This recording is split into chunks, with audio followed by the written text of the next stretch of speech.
Bonjour à tous, c'est Madame Irma Dessette. J'ai pris l'urgence de faire cette vidéo aujourd'hui concernant nos animaux félins, les chats, et concernant les problématiques des fêtes de Noël et du montage du sapin.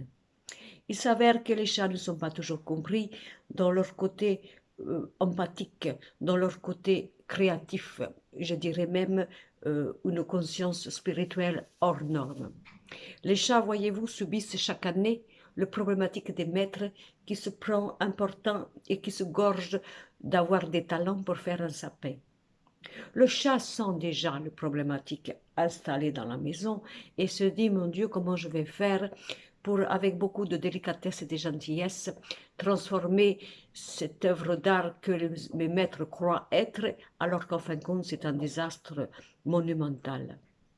Le chat patiemment regarde cela de loin, laisse bien sûr faire ses maîtres de A à Z jusqu'à la petite étoile au bout du sapin avec les lumières décoratives et tout, et ne bouge pas.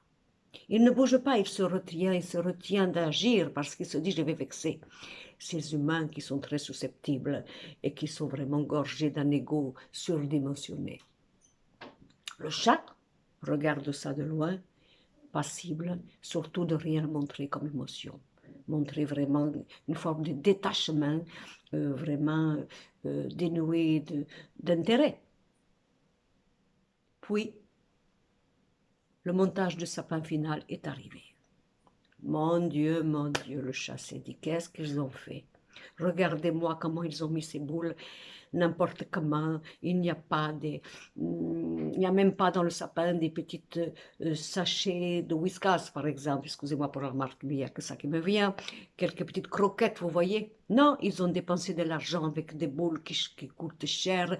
Et ça, ils auraient pu mettre quelques petites croquettes, quelques petites sachets Whiskas, petites boîtes, quelque chose comme ça, voyez-vous. C'est moindre coût, c'est utile, c'est alimentaire et ça sert. Ça sert surtout à eux. Non, ils ne le font pas. Donc le chat, qu'est-ce qu'il fait? Une fois que tout le monde dort, ou peut-être des fois devant les maîtres, selon l'éducation qu'il a reçue, il monte dans le sapin. Il regarde, il renifle. D'abord, il regarde s'il n'y a pas de microbes très importants. Avec son frère multidimensionné, il sait reconnaître les choses. Et puis, bien entendu, il essaie de balayer comme ça avec sa queue, ses pattes, quelques petites décorations qui ne sont pas majestueuses. Et à un moment, il s'énerve parce qu'il voit le travail vraiment, je dirais, désastreux, voire même peut-être dégueulasse. Et il s'énerve. La furie le prend. Et là, d'un seul coup, il sort ses griffes. Il se débat contre ce sapin insidieux, un corps étranger dans la maison qui se permet de prendre toute la place. Et il fait son petit ménage. Bien entendu, il a réussi. Toutes les boules sont par terre. Il est tout content, le chat. Il dit, regardez, heureusement que je suis là. Qu'est-ce qu'il voit? Les maîtres en colère, énervés, s'apprêter peut-être à mettre le chat dehors alors qu'il fait froid, qu'il gèle, qu'il vente. Et le giboulée aussi de mars sur Paris, en plein mois de décembre, n'oublions pas. Et il se sent dans une forme d'ingratitude, d'un manque d'amour de la part de ses maîtres. Alors si vous voyez votre chat qui commence à faire une tête pas très gentille, avec les oreilles en arrière, les yeux, vous savez, un peu comme les siamois, comme ça, et qu'il vous regarde et fixe, il vous dit en fin de compte, ne fais pas ça. Ne fais pas ça. Je vais encore avoir beaucoup trop de travail.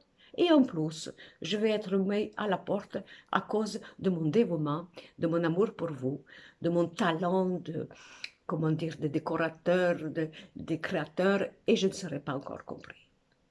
Donc écoutez-moi bien, si vous avez un chat, faites-lui d'abord faire le sapin, demandez-lui son avis. Et puis pour tous ceux qui se croient intelligents, qui mettent les sapins au plafond ou je ne sais quoi, qui essayent de déguiser le sapin dans une autre forme d'architecture, le chat le sait très bien. Tous les chats de la Terre vivent ce problème immense, traumatique et déstabilisant pour eux à l'approche des fêtes de Noël. Heureusement que nos amis animaux, canins, félins, sont là, parce que sans eux, qu'est-ce que nous ferions? Nous serions là sans problème, sans prise de tête, sans conscience, sans, disons, aide de leur part. Alors, quand même, pour cette fin d'année, regardons nos animaux avec beaucoup plus de cœur, d'intelligence et de reconnaissance. Madame Irma de Sète,